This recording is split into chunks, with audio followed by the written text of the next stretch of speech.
FNaF's 1, 2, and 3 were all pretty much completely solved back when they first came out, at least for the most part, but according to Scott, when FNAF 4 came out, no one figured it out.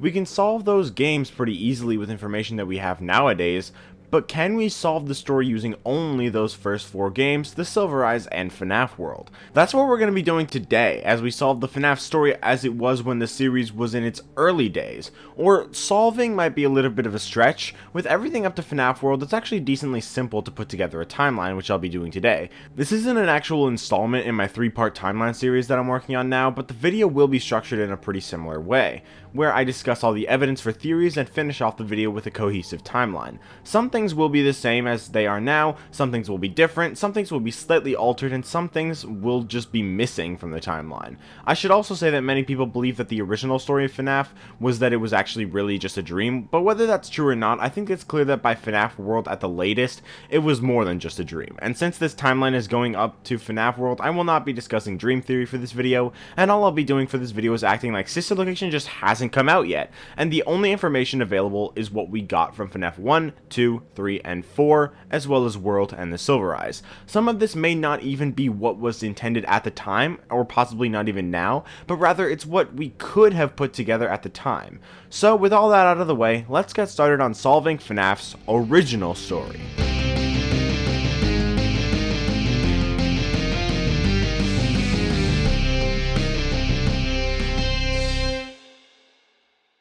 When FNAF 1 first came out, the protagonist was a complete mystery. We knew the name of the character to be Mike Schmidt, and he was fired for tampering with the animatronics and odor. There seemed to be a link between Mike and the killer, but we didn't know exactly what that was at first. But then FNAF 2 came out, and we primarily played as a guy named Jeremy Fitzgerald, but he was thrown into day shift, following which a man named Fritz Smith replaced him. But Fritz gets fired on the first day on the job for tampering with the animatronics and odor. But wait, those are the same reasons that Mike Schmidt got fired. That couldn't be a coincidence, right?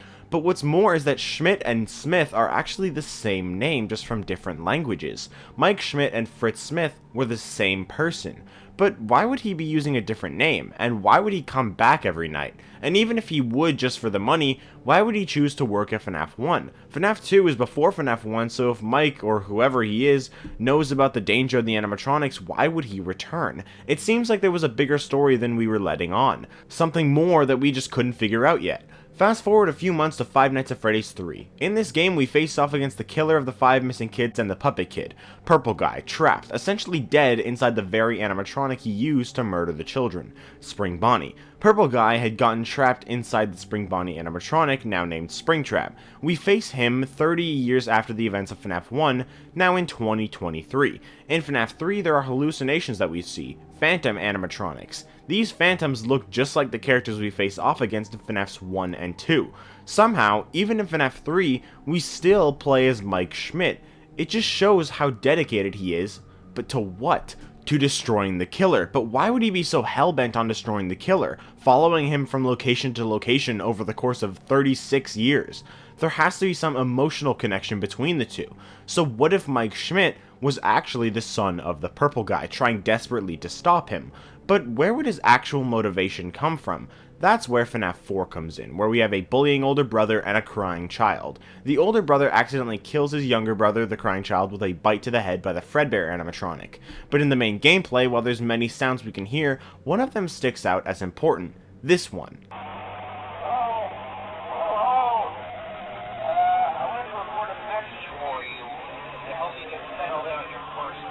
While this may seem like just an Easter egg used for ambience, it's not, because in a post discussing the FNAF 4 Halloween DLC, Scott Cawthon, the creator of Five Nights at Freddy's, claims that he did not fill FNAF 4 with random Easter eggs. What this essentially means is that the presence of the FNAF 1 phone call is important.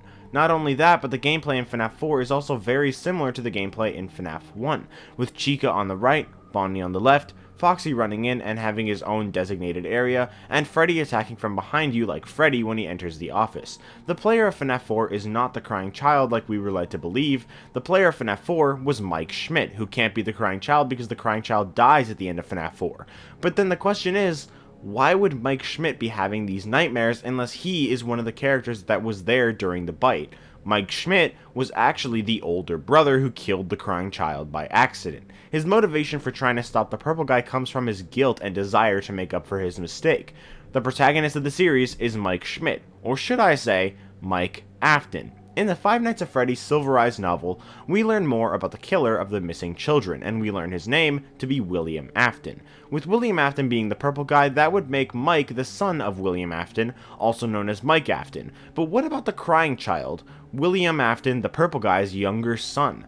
Well, he is Golden Freddy. In FNAF 3, there are many minigames that show various characters giving cake to children, summoning those kids into the final minigame known as Happiest Day. Happiest Day is the minigame that essentially sets free all the children that had been murdered by the purple guy. However, what's interesting about this is FNAF World, which shows the Fredbear plushie setting up the hints for the minigames in FNAF 3, setting up Happiest Day, and they're setting it up for the bite victim. How do we know? At the beginning and end of the game, lines from the final minigame of FNAF 4 are repeated, telling us this is the same spirit talking to the same kid. There's also the ending with Old Man Consequences, where if you go into the lake, we see 3 people sitting together, one bigger silhouette holding 2 smaller ones in his arms. It's Mike, the crying child, and their sister. One of the many mysteries in FNAF 4 is the empty girl's bedroom.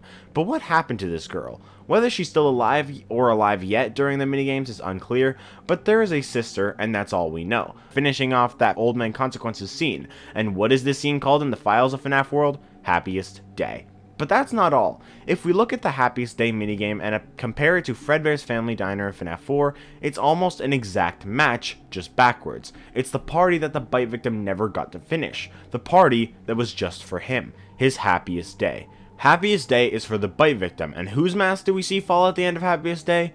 Golden Freddy. However, this doesn't match. 5 kids went missing as we learned in FNAF 1, and in FNAF 1 there are only 5 animatronics, Golden Freddy being one of them, and the Puppet Kid is not one of them, meaning Golden Freddy is. But as we see in FNAF 4, the crying child did not get murdered by the purple guy, but he was killed by Fredbear, also killed in front of many people and not able to be deemed missing. That doesn't make sense unless there are 2 different spirits inside Golden Freddy. Sure, it would be a little strange since there's not much about Golden Freddy that really implies he has more than one spirit, excluding maybe Scott's thank you poster showing Golden Freddy with 2 different eye colors, but that could just be written off as a lighting error, so who knows. I should also point out that nowhere in the series so far has a mother been indicated. Obviously these kids need to have a mother, so where is she? It's possible that she's dead, possibly being Afton's motivation for killing, but we don't really know as of now. Next, let's talk about the missing children incident itself. Following FNAF 4's release, many people have come to believe that the missing children incident took place in 1983 along with the Bite of 83, but prior to the events of the FNAF 4 minigames. Many believe this given the bite victim having seen something, mentions of rumors of animatronics moving at night, and the plushies seeming to be connected to the missing children. However, while this could be true, there's one thing that just doesn't add up. In FNAF 3, we learn for the first time about Springlock animatronics, which can either be worn as suits or perform as animatronics, but we also learn that they were shut down prior to the missing children incident. However, in the FNAF 4 minigames, Spring Bonnie and Fredbear, who are both Springlock suits, are still around, meaning this must take place before they're shut down, and therefore before the missing children incident. Next up, let's talk about the Puppet Kid. The Puppet Kid is the first victim that William killed, and given we see him for the first time in FNAF 2, and FNAF 2 states the first location is Fredbear's Family Diner, it's pretty safe to say that that's when the Puppet Kid died. But who is the kid that possesses the puppet? We know it to be a male character, and we know him to have died at Fredbear's, but there's one other male character who died at Fredbear's that we know of. Sammy, Charlie's brother from the Silver Eyes. Sammy was killed at Fredbear's in 1982 by William Afton. We have yet to see the puppet in the Silver Eyes, but it may be safe to say that Sammy is the one who possesses him. This also matches up with what we see of the puppet in the minigames, as the kid died at Fredbear's despite the Bite of 83 almost definitely getting Fredbear shut down, placing the Puppet Kid's death before the bite. It would also offer a good explanation for the Pigtail Girl's rumors, what the bite victim saw, and the Fredbear plushie. Pigtail Girl's rumors that she tells the bite victim are that the animatronics move around at night and will kill you, hide your body, and never tell anyone. Rather than the main animatronics, it's entirely possible that she's referring to the puppet, as Sammy is already dead and possessing the puppet. Sammy's death could also have been what the crying child saw, maybe being afraid of his father because he saw him kill her. It's also a possibility that his father is the one speaking through the Fredbear plushie, watching over him but not being able to prevent him from dying. And then when he does die, it's Sammy who appears to the bite victim to tell him that he will put put him back together. FNaF World tells us that it's the Fredbear plushie who sets up Happy's day, and with FNAF 3 telling us the puppet did that, it's pretty safe to say that the puppet and the Fredbear plushie are one and the same. So now, with all the pieces in place, let's craft a FNAF timeline. Our timeline starts with a man named William Afton and a man named Henry Emily, business partners for Fazbear Entertainment, owning restaurants Fredbear's Family Diner and later Freddy Fazbear's Pizza. William Afton is quite psychotic for reasons unknown, possibly having something to do with his absent wife or maybe lost wife, but for whatever reason, he decides to murder Henry's son Sammy, whose spirit actually ended up possessing the puppet somehow. However, what he didn't realize was that his own son saw William murder Sammy. When William learned this, he began speaking to his son through the Fredbear plushie to try and keep him in line and ensure he doesn't tell anyone. William's son, however, while loving the Fazbear characters, was deathly afraid of the animatronics. His brother Michael noticed this and ripped off the crying child's Foxy plushie and began wearing it around the house to scare him and troll him. He and his friends even shoved him into Fredbear's mouth. However, what they didn't expect was for the Fredbear animatronic's mouth to chomp down on the crying child's head, killing him. Miraculously, he survives for about a day. While he's in a coma, Mike feels understandably incredibly guilty about what he did to him, so he apologizes to the bite victim. Sammy appears to him and tells him that he will put him back together, and Fredbear's Family Diner shuts down following the events of what is now known as the Bite of 83. William then dresses up in the Spring Bonnie suit and kills 5 more children, stuffing them into the 5 animatronics at Freddy Fazbear's Pizza. These kids then possess the 5 animatronics they were stuffed into. Sammy sets up an event for all the children and the crying child to be set free at once, but it can't be done until William Afton is free as well. The crying child then possesses Golden Freddy along with one of the children killed in the missing children incident. Freddy Fazbear's Pizza shuts down as a result of the missing children incident, as well as blood and mucus oozing from the animatronics.